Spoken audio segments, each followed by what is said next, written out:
Dobro večer, gledate Dnevnik kanala. Ja sam Kenan Ćosić, evo što izdvajamo. Analiziramo jučerašnju posjetu EU zvaničnika našoj zemlji. Šef BiH diplomatije tvrdi država pred vratima Evropske unije. Veliki požari u Sarajevu i Beogradu, gorila pijaca Heco i kineski tržni centar u glavnom gradu Srbije. U padu ruskog aviona više od 70 mrtvih, Ukrajina preuzela odgovornost za napad.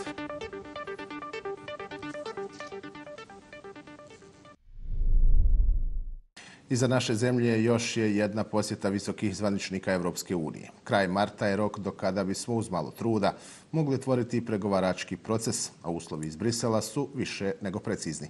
Pred nama je 6 važnih sedmica. Mateja Jerković. Posjeta delegacije iz Evropske unije iznjedrila je jasne poruke. Nužno je pokazati napredak i usvojiti ključne zakone u oblasti demokratije i vladavine prava. Ministar vanjskih poslova Bosne i Hercegovine poručio je da je naša zemlja ušla u ciljnu ravninu evropskih integracija. Imamo zadnjih 100 metara i odlično prolazno vrijeme i više se govori o oblastima. Dakle, nama nije Europska komisija ili Europska unija rekla tačno taj ultimativno zakon. Vraćamo se na onih 8 koji su nam propisani odlukom o dodjeli kandidatskog statusa. Riječ je o oblastima, oblast borbe protiv korupcije, oblast borbe reforme javne uprave. Usvajanjem, odnosno potvrđivanjem zakona o sprečavanju pranja novca, zakona o sukobu interesa, zakona o reformi javne uprave, Frontexa, eventualno zakona o vanjskim poslovima i međunarodnim sporazumima, sa ili bez zakona o sudovima, napravio bi se iskorak. Bosna i Hercegovina mora poslati poruku, svojevrsnu simboličnu gestu, poruku da se miče s mjesta, da je krenula u pravom smjeru. Malo je vjerovatno da se u strašno kratkom roku u ovako kompliciranim odnosima kakvi u Bosni i Hercegovini jesu, stvari mogu preko noći okrenuti, ali bitno je da je određena dinamika pokrenuta. Poručuje da je vidljivo da aktuelni saziv Vijeća ministara, postojeća koalicija, prije svega Trojka plus HDZ i njegovi partneri, rade stvari koje idu u pravom smjeru. I Adnan Čerimagić smatra da su poruke iz EU vrlo jasne. Bosna i Hercegovina ima šansu da dobije preporuku Europske komisije za otvaranje pregovora, bezuslovno u martu. I zemlje članice i one koje su bile skeptičnije u decembru i one koje su bile optimističnije žele takvu jednu preporuku da podrže. Međutim, da bi se to dogodilo, Bosna i Hercegovina mora napraviti napredak u ispunjavanju uslova, naročito oni koji su vezani za vladavinu prava. U tom smislu predsjednica Europske komisije je navela nekoliko zakona koji se očekuju, ali premijer Rutte je sa svoje strane rekao da se očekuje puno više, odnosno napredak u 14 ključnih prioriteta. Smatra da se posjetom željela poslati motivirajuća poruka vladajućoj koaliciji da u narednih 6 sedmica urade što više. Nakon višesatne borbe, sarajevski vatrogasci uspjeli su staviti pod kontrolu požar koji je jutros izbio na sarajevskoj pijaci Heco. Po prijavi požara na mjesto događaja upućena su 2 vatrogasna vozila, a kako se navodi radi se o požaru na jednom boksu, odnosno u prostoriji za odlaganje drvenih paleta. Naknadno su na mjesto požara upućena još 3 vatrogasna vozila. Očevici navode da se svaka nekoliko minuta iz zapaljenog objekta čule eksplozije, te da se proširio do drugog sprata. Na sreću nije bilo povrijeđenih.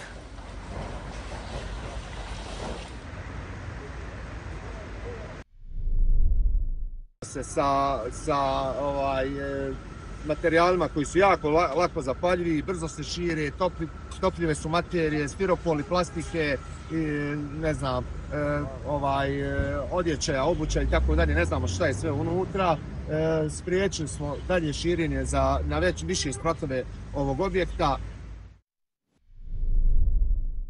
Neum je u toku protekle noći bio na meti lokalnih vandala koji su ispisanim porukama na nekoliko objekata poslali gnusne uvrede i sramotne poruke. Mediji javljaju da su autori natpisa grupa momaka u 20. godinama. Ispisano između ostalog "Za dom spremni", "Ustaše Neum", a vlasnik objekta u čijoj blizini su poruke ispisane slučaj je prijavio policiji. Ističe i da niko do sada nije bio procesuiran zbog ovakvog ili sličnog vandalskog čina. Prošlo je godinu i pol od posljednje teške devastacije partizanskog groblja u Mostaru, kada je razbijeno svih 700 kamen spomen ploča. Iako je tada obećavano da će počinitelji biti pronađeni i adekvatno kažnjeni, do danas iz policije samo jedna rečenica: istraga je u toku. Ograda oko groblja te suvenirnica na ulazu su obnovljene, a raspisan je tender za izradu ulazne kapije. To je suštinski problem. Ja volim reći da su svi oni koji su nakon devastacije partizanskog groblja došli iz raznih krajeva Bosne i Hercegovine da se uslikaju na partizanskom groblju i daju silna obećanja šta će biti urađeno, da su samo troškove svog dolaska u Mostaru platili za obnovu partizanskog spomen groblja, pa 50% stvari bi do sad bilo napravljeno. Dakle, spomen groblje se neće obnoviti od lijepih obećanja. Nama treba konkretna akcija. Mora se podhitno uraditi videonadzor, mora se rasvjeta uraditi onaka kakva treba i mora se podhitno obezbediti novac za fizičku zaštitu. Za početak, dakle, mi ne riješimo fizičku zaštitu i čuvanje partizanskog spomen groblja u ovim društvenim okolnostima, jer nema političke volje da to bude onako kako treba da bude, badava su sva ulaganja. I da na kraju krajeva odgovorni ljudi od nivoa države do grada prestanu da obmanjuju javnost izjavama iza kojih ne postoji pokriće. Nama treba konkretna akcija, uplate na žiro račun agencije koja je zadužena za to i stroga kontrola utroška novca. Još jedno samoubistvo desilo se u Univerzitetsko-kliničkom centru Republike Srpske, kada je stariji muškarac skočio sa prozora zgrade. Prema informacijama portala Srpska info, slučaj je policiji prijavljen u nedjelju ujutro, a tijelo je pronašao radnik osiguranja. Tokom protekle 3 godine više osoba počinilo je samoubistva u UKC-u RS-a, a samo 2021. godine desilo se čak 6 samoubistava.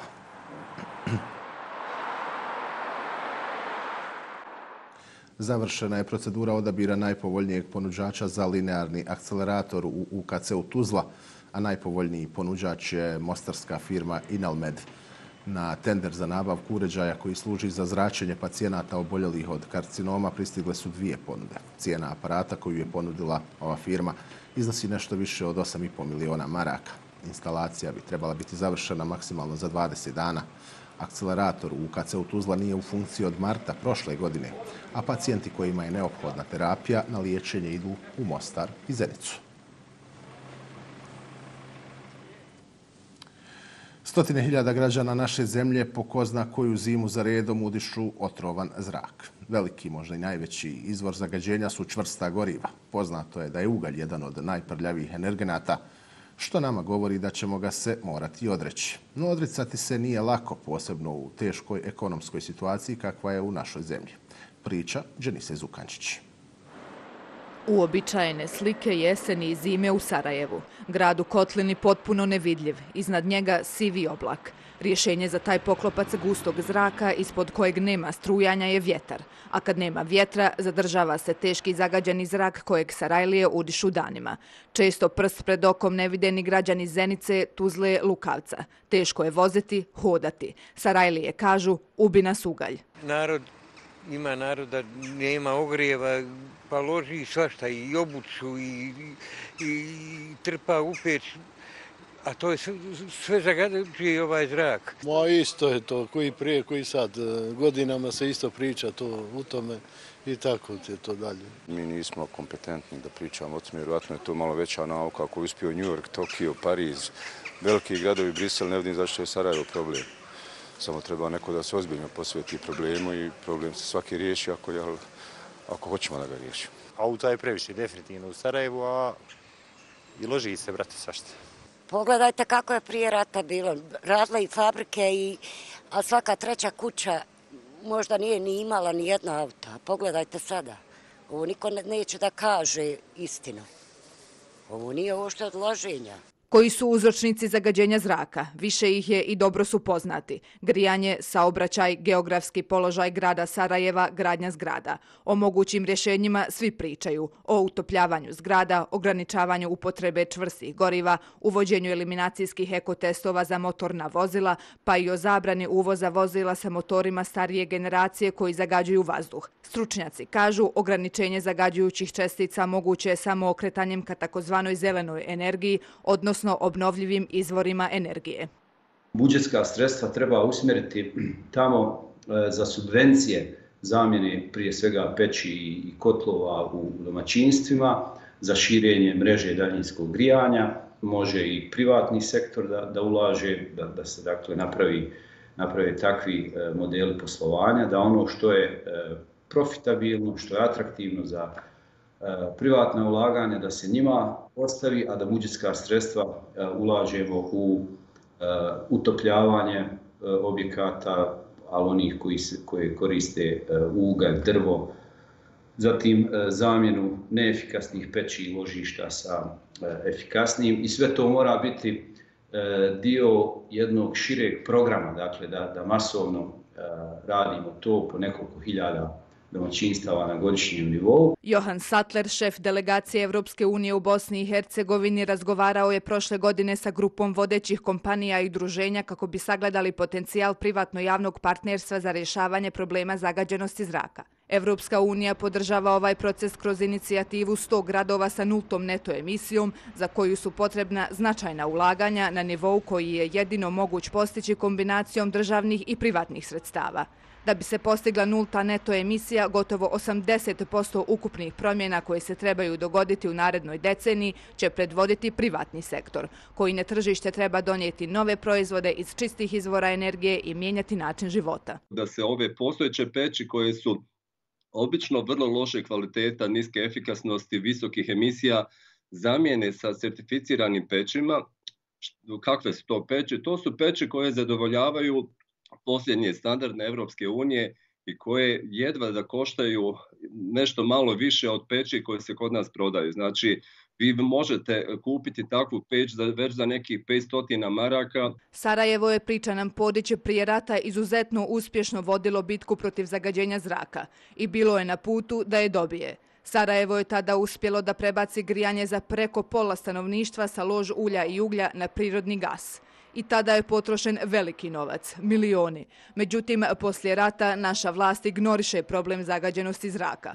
London je preko noći došao do čistog zraka kada su ukinuli loženje uglja. To izgleda kao bolan rez za naša domaćinstva koja se griju na čvrsta goriva, ugalj, plastiku, gume i smeće, ali nije ako im vlast pomogne. Udruženje poslodavaca Federacije izrazilo je nezadovoljstvo odnosom i radom aktuelnih vlasti na državnom, federalnom i kantonalnom nivou na provedbi reformi i donošenju sistemskih propisa, čija bi primjena, kako tvrde, omogućila povećanje plaća zaposlenih u realnom sektoru te konkurentnost privrede, zaustavljanje odlaska kvalificirane radne snage iz BiH, ali i omogućila bolji životni standard. Navode da je prioritet i u ovoj godini uspostava i početak rada ekonomsko-socijalnog vijeća i donošenje fiskalnih zakona kojima će značajno biti smanjena cijena rada. Više od mjesec dana je od početka akcije Zaključavamo cijene. U Federaciji u hiljade maloprodajnih objekata su fiksirane cijene od 20 do 40 prehrambenih i higijenskih proizvoda. U nastavku saznajte koliko su i da li su građani uspjeli uštediti u kućnom budžetu. Ajla Kanlić. Od 15. decembra 2023. u Federaciji Bosne i Hercegovine počela je akcija Zaključavajmo cijene. Riječ je o oko 40 prehrambenih i higijenskih proizvoda čije se cijene ne povećavaju i koje su naznačene odgovarajućim logom. Uštede su značajne, smatraju iz Federalnog ministarstva trgovine i kreću se od 35 do 40 konvertibilnih maraka po potrošačkoj korpi. Na pitanje da li osjete efekat i uštedu akcije, Sarajlije nisu imale mnogo pozitivnog za reći. Vjerujte da nisam kalkulisala, vjerujem da su vrlo male uštede.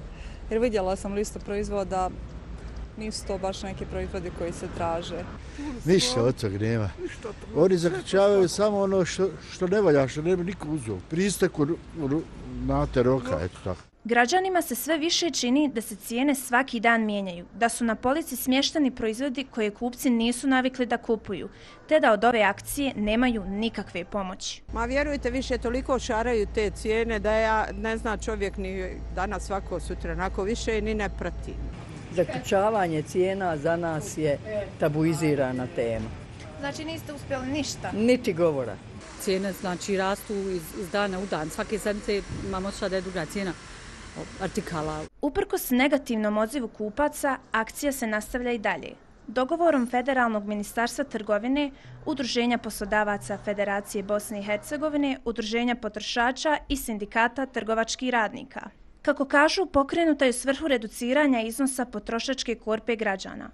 Do sada kampanji Zaključavajmo cijene se pridružilo 31 trgovačko društvo sa oko 1450 maloprodajnih objekata. Akcija traje do 15. marta 2024. godine, a iz Ministarstva trgovine Federacije Bosne i Hercegovine podsjećaju da se trgovačka društva i dalje mogu prijaviti za učešće u ovoj akciji.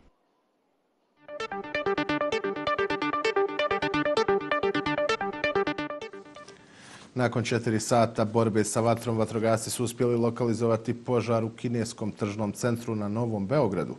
Na terenu je bilo 76 vatrogasaca sa 25 vozila te 3 helikoptera Ministarstva unutrašnjih poslova.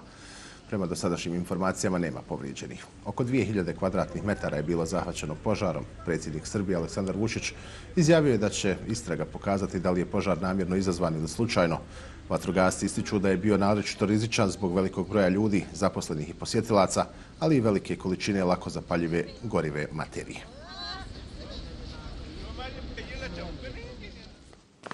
Jaki napadi izraelske vojske nastavljeni su nakon opkoljavanja Kan Junisa. IDF usmrtile najmanje 100 Hamasovih boraca nakon što su jučer 24 izraelska vojnika poginula na jugu Gaze, a što predstavlja najsmrtonosniji dan za snage Izraela od početka sukoba.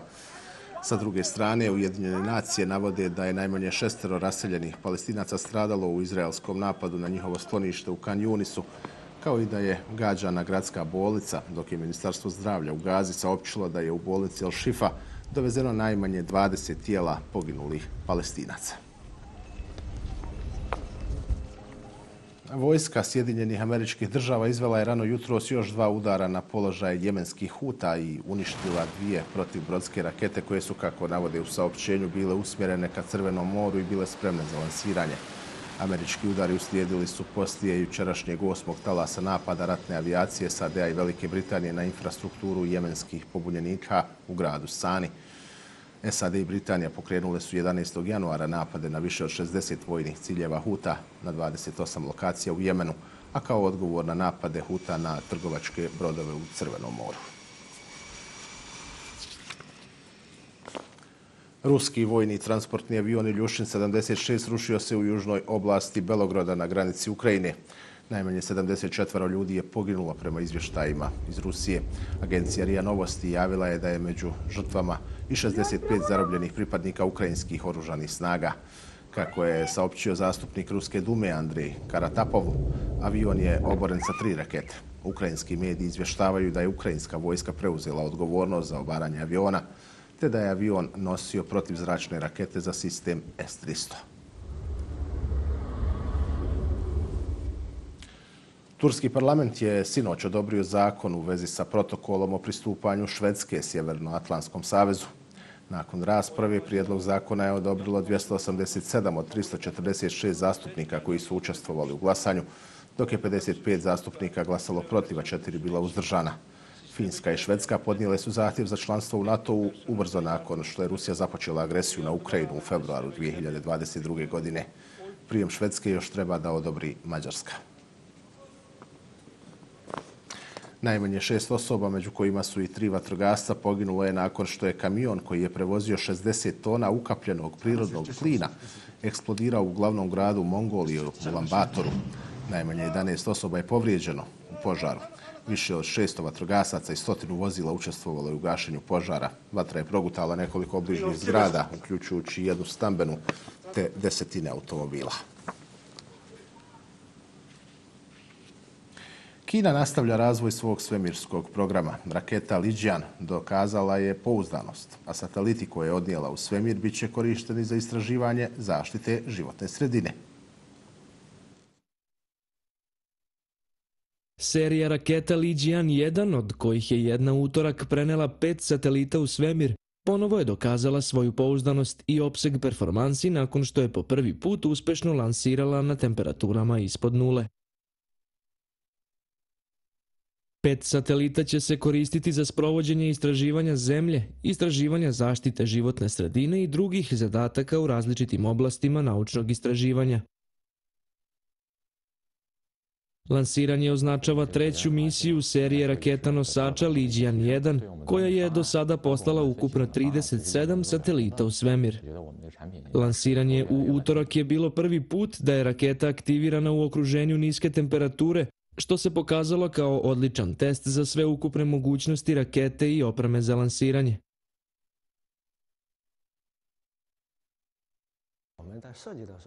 Razvojni tim je obezbedio stabilno okruženje tako što je usvojio mobilnu izolaciju oko rakete, obezbeđujući odgovarajuću ventilaciju i klimatizaciju kako bi se temperature opreme održavale uprkos spoljašnjoj hladnoći. Nakon procene iskustva ove 3 ključne misije lansiranja, razvojni tim kaže da će nastojati da dodatno optimizuju dizajn materijala i poboljšaju nosivost rakete za buduće misije. Dnevnik ovog kanala je završen. Ugodan ostatak večeri.